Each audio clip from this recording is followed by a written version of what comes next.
Welcome back to the OpenVINO channel. AI, or specifically for our applications, deep learning neural networks, begins with data. Many people are reusing existing models and retrain them with a different data set and get great results. Can a neural network that was trained to detect cats be used to detect dogs? The answer is yes. This neural network already has the right feature extraction capabilities. If you now plug in dogs' images instead of cats and retrain the network, you may bring the network to a different equilibrium for dogs detection, which is not far from cats detection. Of course, this is just an example. So, we are supplying many of the neural networks from the OpenVINO Model-Zoo with their full training packages. Basically, you have the full training environments, all the required scripts, and sometimes even the data we use. What you can do is plug in your specific data and rerun the training process. From our experiments, you will get better accuracy. The angle of the camera, the zoom, the lighting condition can sometimes make a difference. This is a very powerful way to customize the OpenZoo models to your specific dataset. I'm going to the OpenVINO Training extension page. First stage is to get the repository. Once I have it, I install all the prerequisites. Now I have to choose a model. I'm going to run the TensorFlow for LPR, license plate recognition. Very important, before you begin, make sure you are in the right directory. It should be training extensions / TensorFlow toolkits / LPR. Now, we can set up the virtual environment. I'm going to use my Intel E3 system, so no external GPU is required. Prepare all the modules, and I'm ready for the next step, which is getting the data. Before we start, make sure that we are in the right directory.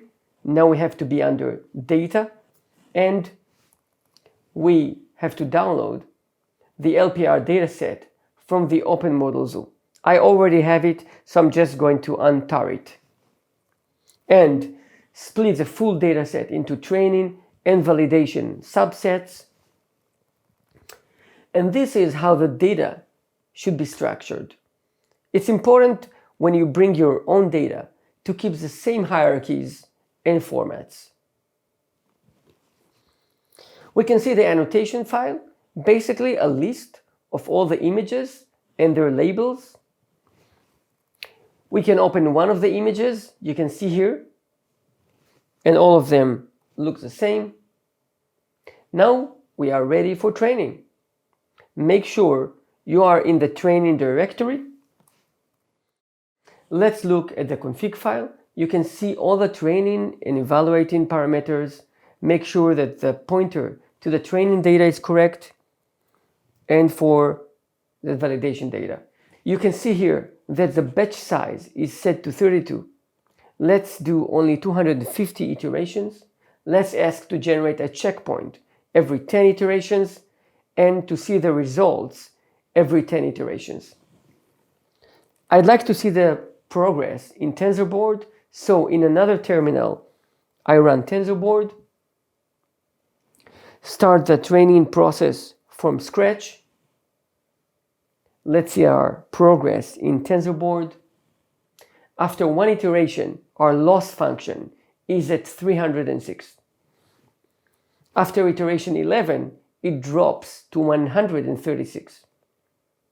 You can see that under model directory, I'm getting all the checkpoints saved after each 10 iterations.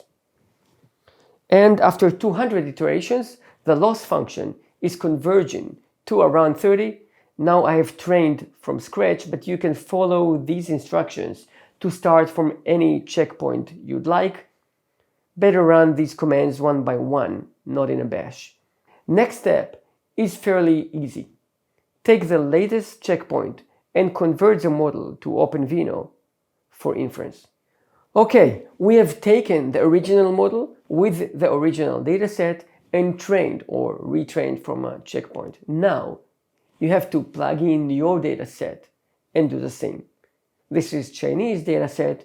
Bring your English, Spanish, whatever dataset in, update the links, and rerun training. Good luck. Thank you.